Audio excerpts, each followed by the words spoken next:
بسم اللہ الرحمن الرحیم۔ سب سننے والوں کو السلام علیکم۔ اگر آپ اس چینل پر نئے آئے ہیں تو بیل کے آئیکن کو ضرور کلک کیجیے۔ آئیے سنتے ہیں آج کی سچی خوفناک کہانی۔ شازیہ، آج گھر پر اسٹڈی کر لو، یونیورسٹی نہ جاؤ۔ ماں نے ٹیبل پر ناشتے کی پلیٹ رکھتے ہوئے کہا۔ نہیں اماں، آخری سیمسٹر چل رہا ہے، یونیورسٹی نہیں جاؤں گی تو رزلٹ خراب آئے گا۔ میں نے ناشتے کے سامنے بالوں پر کنگھی کرتے ہوئے جواب دیا۔ ٹھیک ہے بیٹی، جلدی آنا، اب ناشتہ کرو، باہر رکشے والے انکل تمہارا انتظار کر رہے ہیں۔ بس اماں، میں 10 منٹ میں آئی۔ میں MSc کے فائنل سیمسٹر کی طالبہ تھی، نہ چاہتے ہوئے بھی یونیورسٹی جا رہی تھی۔ مجھے فکر تھی کہ رزلٹ خراب نہ ہو جائے، سیمسٹر سے ڈراپ نہ ہو جاؤں اور اسی کشمکش میں میرا آدھا سال ضائع ہو جائے۔ خیر، میں نے ناشتہ کیا، رکشے میں بیٹھ کر سیدھا یونیورسٹی کی طرف چل پڑی۔ باہر موسم بہت خراب تھا، آسمان پر گہرے اور کالے بادل چھائے ہوئے تھے، طوفانی ہواؤں کا سلسلہ جاری تھا، گرج چمک کے ساتھ تیز بارش بھی تھی۔ سڑکوں کے کنارے تمام نالے پانی سے بھر چکے تھے۔ مجھے گھر سے رکشے پر اپنی یونیورسٹی پہنچتے ہوئے 1 گھنٹہ تک لگ جاتا تھا، کیونکہ راستہ اتنا لمبا تو نہیں تھا۔ گنجان آباد علاقے ہونے کی وجہ سے ٹریفک کی روانی اکثر ہی یونیورسٹی دیر سے پہنچنے کا باعث بنتی، لیکن آج معمول سے ہٹ کر سڑک ویران تھی، اکا دکا گاڑیاں ہی سڑک پر چل رہی تھیں۔ خیر، میں خدا خدا کر کے یونیورسٹی پہنچ گئی، یونیورسٹی کی تمام کلاسز اٹینڈ کی اور واپس گھر کی راہ لی۔ تب تک بارش کا سلسلہ رک چکا تھا، لیکن بجلی ابھی بھی چمک رہی تھی۔ میں گیٹ کے ساتھ ویٹنگ روم میں رکشے والے کا انتظار کر رہی تھی۔ اس کا انتظار کرتے ہوئے مجھے کافی وقت گزر گیا تھا۔ موسم کی خرابی کے باعث اکثر طالبات یا تو گھر میں رہ گئی تھیں اور جو یونیورسٹی آئی تھیں وہ بھی سویرے اپنے اپنے گھروں کو جا چکی تھیں۔ ابھی تک صرف میں ہی باقی رہ گئی تھی جو رکشے کے انتظار میں گیٹ کے ساتھ والے ویٹنگ روم میں بیٹھی ہوئی تھی۔ اب تو دن ڈھلنا شروع ہو گیا تھا۔ یونیورسٹی کے تقریباً سبھی اساتذہ اور سٹاف بھی گھروں کو جا چکے تھے اور گیٹ پر صرف 2 سیکیورٹی اہلکار موجود تھے۔ یوں تو مجھے یونیورسٹی کے ان محافظوں پر مکمل بھروسہ تھا، لیکن پھر بھی میں ایک نوجوان لڑکی تھی۔ مجھے اس بات کا خدشہ لاحق تھا کہ کوئی پتہ نہیں کس وقت ان لوگوں کی شیطانی درندگی جاگ جائے اور یہ انسانی بھیڑیے بننے میں دیر نہ لگائیں۔ میں جب گیٹ سے باہر نکلنے لگی تو سیکیورٹی اہلکار نے مجھے منع بھی کیا کہ جب تک کوئی رکشہ یا آپ کے گھر سے آپ کو لینے نہیں آ جاتا آپ یہاں سے باہر نہ جائیں۔ باہر موسم بہت خراب ہے، کہیں خدا نہ خواستہ ایسا نہ ہو کہ آپ کی جان ہی چلی جائے اور آپ کسی بجلی کے کھمبے وغیرہ کی لپیٹ میں آ جائیں۔ لیکن مجھے بار بار ایک ہی خوف لاحق تھا جو ہر لڑکی کو گھر سے باہر قدم رکھنے پر ہوتا ہے۔ میں بہت ڈری ہوئی تھی، دل ہی دل میں اماں کی نصیحت کو یاد کر رہی تھی کہ کاش آج اماں کی بات مان لیتی، لیکن اب کچھ بھی نہیں ہو سکتا تھا۔ سیکیورٹی گارڈ کی نظروں سے بھی مجھے خوف آ رہا تھا، ان پر بھروسہ نہیں کیا جا سکتا تھا۔ بدحواسی میں میں یونیورسٹی سے نکل پڑی۔ گیٹ سے تھوڑی دور ہی چلی ہوں گی کہ اچانک ایک تیز رفتار سفید کار پانی میں خراٹے بھرتی ہوئی دکھائی دی۔ اس کی لائٹیں جل رہی تھیں اور ان کی روشنی میری آنکھوں پر پڑتے ہی سارا منظر بدل گیا۔ اس سفید کار پر تیز آندھی اور بارش پڑنے کی وجہ سے سارے شیشے مٹی سے گندے ہو چکے تھے، اندر بیٹھے شخص کو پہچاننا بھی مشکل ہو رہا تھا۔ تبھی میں نے ہاتھ روک کر گاڑی کو رکنے کا اشارہ کیا۔ وہ سفید گاڑی رک گئی۔ میں اتنی بدحواس تھی کہ میں نے نہ گاڑی والے کا نام پوچھا، نہ گاڑی کے ڈرائیور کو اپنی منزل کا پتہ بتایا کہ وہ کون ہے، کہاں جا رہا ہے۔ میں سیدھا ہی گاڑی کے اندر بیٹھ گئی، گیٹ پر کھڑے سیکیورٹی گارڈ کو خدا حافظ کہا، دروازہ بند کیا اور گاڑی یونیورسٹی کے گیٹ سے آگے چل پڑی۔ سیکیورٹی اہلکاروں کا خیال شاید یہی تھا کہ کوئی مجھے گھر سے لینے آیا ہے۔ گاڑی میں بیٹھا شخص تیز رفتاری سے گاڑی چلائے جا رہا تھا۔ میں اس کے عین پیچھے ڈرائیونگ سیٹ پر بیٹھی ہوئی تھی۔ میں سوچ رہی تھی کہ اس شخص کو آواز دوں کہ تم کہاں جا رہے ہو، مجھے گھر تک چھوڑ دو، لیکن ہمت نہ پڑی۔ پہلے میں اس کا چہرہ دیکھنا چاہتی تھی کہ اسے دیکھ کر کوئی بات کروں، کیونکہ سائیڈ ویو مرر بھی تقریباً خراب تھا، जबकि गाड़ी में बैक व्यू मिरर मौजूद नहीं था। मैंने कई बार आगे को मुड़कर उस शख्स का चेहरा देखने की कोशिश की, लेकिन आदमी के बाल इतने घने और लंबे थे कि उसका चेहरा वाज़िह तौर पर नज़र नहीं आ रहा था। मैंने सोचा कि अपनी पिछली सीट तब्दील करूं और दूसरी तरफ को होकर उसका चेहरा देखूं। तभी मैं उसके पीछे वाली सीट से हटकर साइड वाली सीट पर आ गई। इतने में उसने झटके से अपने बाल अपने चेहरे के ऊपर फैला दिए और उसका मुंह जो थोड़ा बहुत नज़र आ रहा था वो भी छुप गया। अब मैं और ज़्यादा बेचैन हो गई, उसके लंबे घने बालों को देखती जाती और दिल ही दिल में बेबसी से दुआ करती कि अल्लाह मेरी मदद करना, मेरी इज़्ज़त को महफूज रखना। पता नहीं मैं किस पर भरोसा करके यहाँ तक आ गई हूँ। मैंने हिम्मत करके उस शख्स को दोबारा आवाज़ दी, बात सुनिए, आप कहाँ जा रहे हैं? उसने मेरी बात का कोई जवाब नहीं दिया। मुझे परेशानी लाहक हो गई। मैंने कहा, मुझे यहीं पर उतार दीजिए। मेरे ये कहने की देर थी कि वो शख्स पीछे मुड़ा। मेरी तो जैसे मारे खौफ की हवाइयाँ उड़ गईं। उसका चेहरा बहुत ही ज़्यादा हैबतनाक था। आंखें बिल्कुल सुर्ख थीं, चेहरा मैदे की मानित सफ़ेद था, माथे की भुएं स्याह काली और दाढ़ी लंबी और काली स्याह थी। उसके कान हद से ज़्यादा बड़े थे, होंठ इतने सुर्ख और लाल याकूती थे कि बिल्कुल ऐसा लगता था कि वो अभी अभी किसी इंसान का खून पीकर आया हो। उसके दांत भी काले थे जो बाहर की तरफ निकले हुए थे, लेकिन उसके चेहरे पर मुस्कुराहट सजी थी, सो उसने अपने दांतों को छुपा लिया था। उसके सर के बाल बहुत ही घने थे। वो मेरी किसी बात का जवाब दिए बिना तेज़ गाड़ी चलाए जा रहा था। उसकी हालत देखकर मुझ में तो गोया बात करने की हिम्मत ना हो रही थी। अब मुझे अफसोस हो रहा था कि मैंने सिक्योरिटी गार्ड पर खामखा शक किया और एक अनजान आदमी के साथ बैठ गई। तभी मैंने सोचा कि फ़ोन पर किसी को इत्तला देती हूँ। मैंने बैग में रखा अपना फ़ोन तलाश करने की कोशिश की, पर यह जानकर मेरी कदमों तले से ज़मीन खिसक गई कि पर्स में मेरा फ़ोन भी नहीं था। फिर याद आया कि फ़ोन तो सुबह ही तकिए के नीचे भूल आई थी। खैर, अब बेबसी से गाड़ी में बैठ गई। कभी सोचा कि चलती गाड़ी से छलांग लगा दूं, लेकिन इसकी हिम्मत नहीं पड़ी। गाड़ी अब ऐसे रास्तों पर जा रही थी जिनका मुझे मालूम तक नहीं था।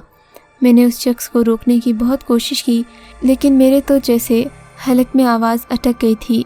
थोड़ी देर के बाद सड़क एक जंगल की तरफ जाती हुई शुरू हो गई। गाड़ी की तेज़ रफ्तारी से ऐसा लगता था जैसे गाड़ी हवा में उड़ रही हो।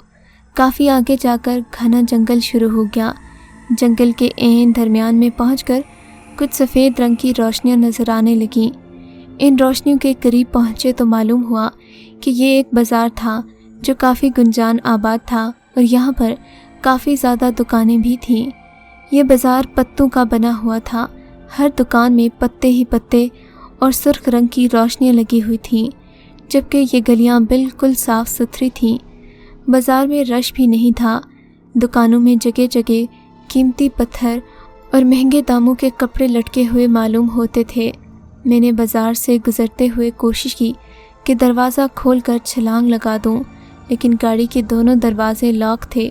शीशे भी खोलने की बहुत कोशिश की, लेकिन गाड़ी का कोई भी शीशा खुलने का नाम नहीं ले रहा था। अलगर्ज ये कि चारों अतराफ से मैं बुरी तरह मुसीबत में फंस चुकी थी। मैं डर की वजह से कांप रही थी। मैंने उसे रुकने का इशारा किया, लेकिन गाड़ी की रफ्तार लम्हा बलम्हा तेज़ होती जा रही थी। मुझे लग रहा था किसी भी लम्हे मेरा एक्सीडेंट हो जाएगा। अब तो बिल्कुल अंधेरा शुरू हो गया। सड़क ऐसे सुनसान और वीरान हो गई जैसे कि पहली थी। मुझे पता नहीं था कि मेरी मंजिल क्या है। इस आदमी ने एक कच्चे मकान के सामने काले दरवाजे के साथ गाड़ी रोकी और दरवाजे पर दस्तक दी। खुद गायब हो गया। थोड़ी देर के बाद घर का दरवाज़ा खुला। दरवाजे से 3-4 दियो कामत ख़वातीन निकलीं, जिनकी शक्लें आम इंसानों से कदरे मुख्तलिफ थीं। इन सब औरतों के बाल सुर्ख और लंबे थे, जबकि लिबास चमड़े के थे। पाँव में घास की जूतियाँ पहन रखी थीं। इन्होंने हाथों में अजीब तरह के तेज़ कैंचीनुमा आलात उठा रखे थे। हाथों के नाखून बढ़े हुए थे। मुझे गाड़ी से उतारकर सीधे हॉलनुमा कमरे में ले गईं। इन 3-4 औरतों ने मुझे न जाने क्या सुंघाया कि मैं एकदम नीम बेहोश हो गई। थोड़ी देर के बाद मुझे होश आया तो ये देखकर पाँव तले से ज़मीन खिसक गई कि ये सब लड़कियां तो मिलकर मेरे सर के बाल काट रही थीं।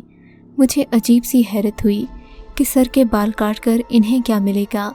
मैंने 2-3 लड़कियों और को देखा जिनके हाथों में उरूसी लिबास था। मुझे दुल्हन बनाया जा रहा था। मैंने इन लड़कियों से कहा कि मुझे मेरी इजाज़त के बगैर क्यों दुल्हन बनाया जा रहा है।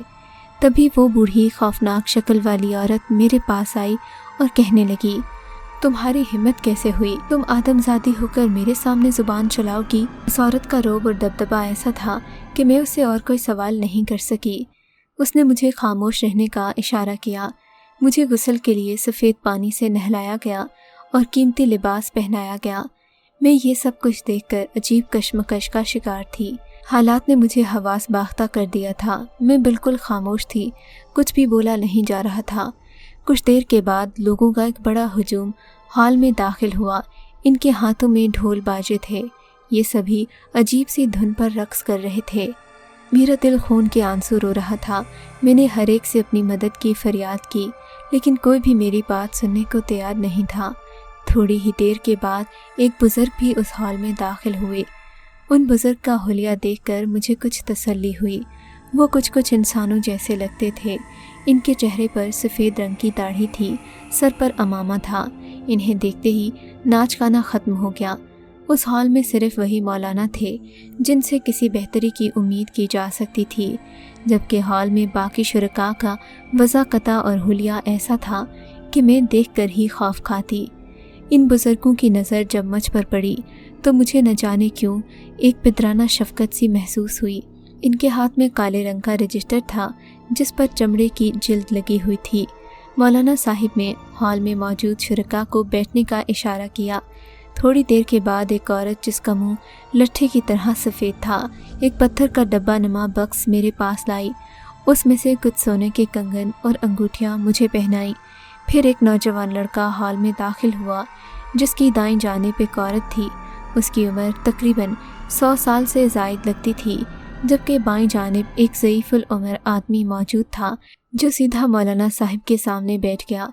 मौलाना साहिब ने अपना रजिस्टर निकाला, उस पर कुछ तहरीर किया, फिर मेरे पास आए। मुझे गौर से देखने लगे। काफ़ी देर मेरी आंखों में देखने के बाद वो बोले, बेटा, ये जन्नत की दुनिया है, शायद तुम्हें मालूम नहीं होगा, लेकिन तुम मुझे आदमजादी लगती हो। तुम्हें ये जानकर हैरत होगी कि तुम्हारे आसपास बैठे ये सभी लोग इंसान नहीं हैं, बल्कि जन्नत की कौम से ताल्लुक़ रखते हैं। ये लोग मुझे अपने बेटे का निकाह पढ़ाने के लिए लाए हैं, लेकिन मुझे नहीं पता था कि ये किसी इंसान को अपने यहाँ अगवा करके लाए हैं। बेटी, मैं किसी ज़बरदस्ती की शादी का हिस्सा नहीं बनूँगा, तुम्हें डरने की ज़रूरत नहीं है। ये कहते हुए वो अपनी नशिस्त पर दोबारा गए। ज़ेरे लब अल्लाह का विर्द करते हुए इन्होंने रजिस्टर पर लिखी तहरीर को फाड़कर अपनी जेब में डाला।